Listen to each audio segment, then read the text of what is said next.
Welcome back to Liberty Bytes on the Think Liberty Network. I'm your host, William Gadsden. You can follow me personally on Twitter at William_Gadsden and follow Think Liberty on Facebook, Twitter, or whatever your favorite social media outlet is. Give us a follow and a like for updates on new episodes and more. All right, so this is the first episode in a multi-episode series on the Bill of Rights. So naturally, we're going to start with the First Amendment, which I believe is one of the most important amendments in the Constitution for a variety of reasons. But let's start with the basics.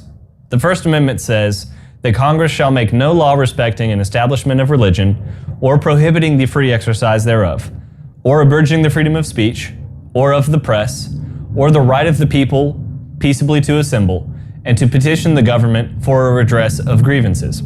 Okay, so what does all of that mean? So basically, the government can't establish a state religion, and neither can it deny practice of any religion by private citizens. The government also can't stop private citizens from speaking their mind in public.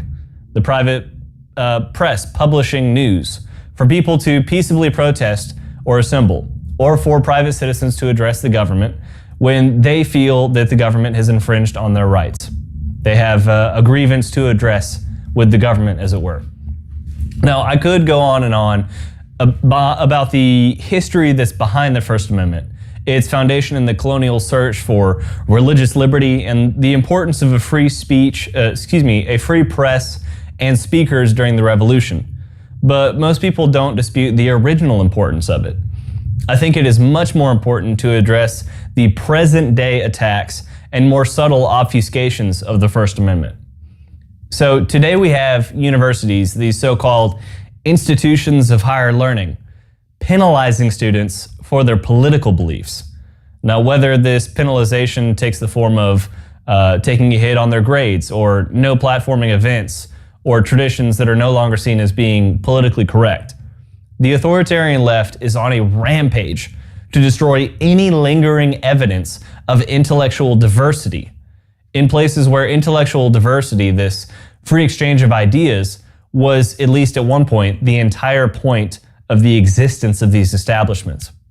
Now, students are thrown out of class, they're given low grades, or they're even given administrative punishment, not for their behavior, but for their ideas.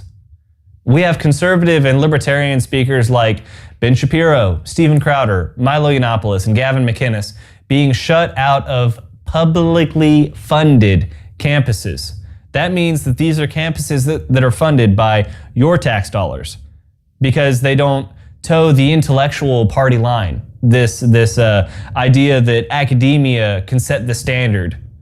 They are passed between different departments in the university. They have late notice paperwork and bureaucracy thrown at them, late notice ticket sales, and exorbitant fees expected to be paid just to speak on a public campus. If they actually get authorization for these events, the speakers are heckled and interrupted by rabid protesters who are bent on not even letting them speak, and more importantly, not letting any interested students hear them. Now, in the meantime, school administrators stand by and smirk. A perfect example of this is Ben Shapiro's relatively recent appearance at UC Berkeley, the supposed home of the free speech movement. Now, if you aren't familiar with Ben Shapiro, he's, first of all, easily one of the most intelligent men in America, and he is the editor-in-chief at the Daily Wire, his publication. Now, he's also easily one of the most polite political commentators that I've ever seen, especially when he's interacting with people that don't agree with him. He's a family man. He's a devoted father. He's got strong religious convictions as an Orthodox Jew. When it was announced that he had been invited to speak on campus, many students of UC Berkeley started protesting against his supposed hate speech, equating his speech, his ideas, to physical violence. Now, obviously, this is an absurd idea, but they threatened to shut down the event by force if necessary. The administration all but obliged them. They artificially limited seating in the venue. They demanded tickets be sold only the day before the event, and only at one specific location, and only over the span of a few hours that day. Oh, and a security cost of $600,000 for him to speak. $600,000. Think about that. He had to pay $600,000 in order to speak at a publicly funded campus. But why so much money to hear a non-threatening man share his very well-informed political opinions? Enter the extreme, violent branches of the authoritarian left. Groups like By Any Means Necessary and Antifa, the anarchist communist group that supposedly stands for anti-fascist. The group most well known for setting fire to Berkeley campus and causing hundreds of thousands of dollars in damage to the city of Berkeley on more than one occasion, along with their several less outwardly extreme political front organizations. Now, Antifa alone has caused similar riots and damages on college campuses in cities across the country, all while using terrorist tactics in anonymity to get away with it. They wear black clothes, black masks, carrying weapons and attacking people just for wearing a Make America Great Again hat or for carrying an American flag. By the way, the European cousins of the American Antifa have caused damages to the tune of millions of dollars in Hamburg this last year for the G8 summit alone, effectively shutting down much of the city.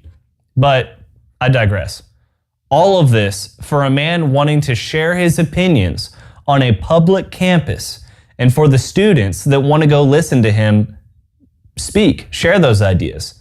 All of these roadblocks, security costs, damage, riots, attacks, not because the speaker is dangerous, but because those that disagree with him, the authoritarian left, are so dangerous when it comes to people sharing opposing ideas. This is the monster that much of the academic and political left have created, and this cannot be ignored anymore. We have to stand up against this. Parents, don't send your kids to these institutions. Alumni, don't donate to these schools. We've seen the effectiveness of denying them, of starving them of cash, in fallout from multiple incidents in Mizzou and even Ivy League schools like Yale University. They're all seeing decline in attendance and donations. And this is exactly because of their radical authoritarian left agendas being indoctrinated into students. People aren't having it anymore, and it's having an effect. This is by far the most egregious breach of the First Amendment in modern times. Public universities are an extension of the government. They're funded by taxpayer dollars. The administrators are government employees. For them to put up so many thinly veiled roadblocks to free speech with such impunity is an absolute crime and something that everyone on both sides should be infuriated by. But instead, the media, Hollywood, and the press have all become this incestuous, self-congratulatory circle jerk of self-important people that are totally out of touch with reality, and especially with the common American, and yet feel that they can speak for the common American. They're so consumed by their own ideology, they feel that they are the arbiters of justice and truth, of morality, and that they can lecture us on how we live our lives, that they know best about how we should live our lives. And while they're not part of the government, they have the ears of some of the most powerful legislators in government.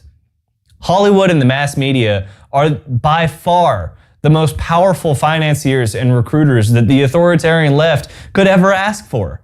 And make no mistake, these establishments pour money, favors, and propaganda into the authoritarian left for the express purpose of turning societal pressure into legislative pressure, to make their socially authoritarian dreams into a legislatively authoritarian reality.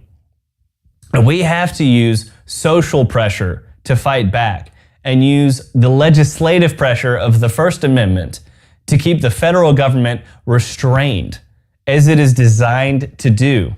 So stop watching late night television.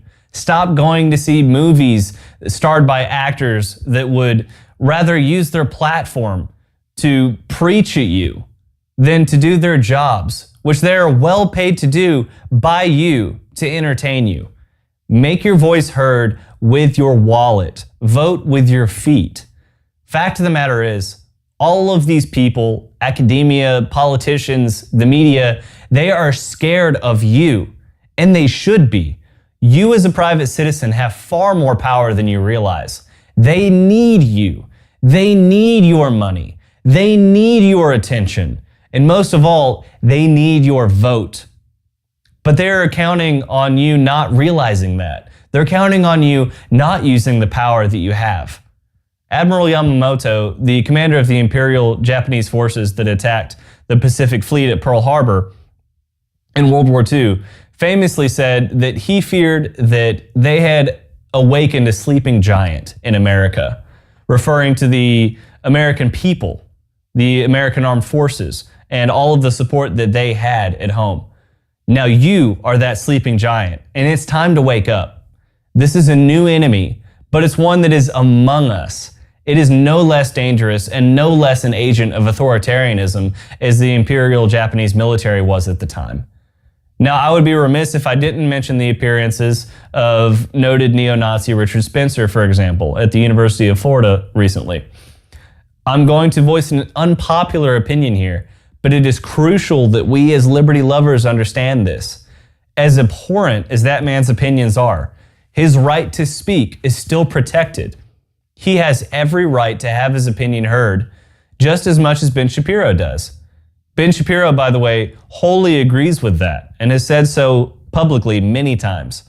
We have to be consistent in our beliefs. We have to stand firm in our defense of the First Amendment for all. We cannot pick and choose. It is everyone or it's no one. If you don't like Richard Spencer's views, don't go see him. He needs your money, your attention, just as much as everyone else does. So deny him that. Sunlight is always the best disinfectant, especially when it comes to issues like this. But you cannot deny him his freedom of speech. It's a bitter pill to swallow, but doing so will bring you one step closer to intellectual consistency. That is one of the many things that will separate liberty lovers like us from authoritarians on both sides. In short, if we are going to defend Ben Shapiro's right to speak, we have to defend Richard Spencer's, or Bernie Sanders, or Kathy Griffin's. You get the idea. That is the big idea for this particular episode, that everyone has the right to free speech, and it must be defended vigorously against those that would impede it from all sides. Politicians, academia, the media. We can defend the right of everyone to speak and still disagree with what some of those people have to say. But it must be defended regardless. One of the biggest takeaways from this series on the Bill of Rights, and something that I'm going to harp on going forward, is that these amendments are worthless without enforcement. It is up to us to hold the government accountable for its actions and to use the power that we have as private citizens to use societal pressure to change the culture to become liberty-centered once again. I hope you'll join us next time and become more liberty-centered with us. I'm William Gadsden with Think Liberty.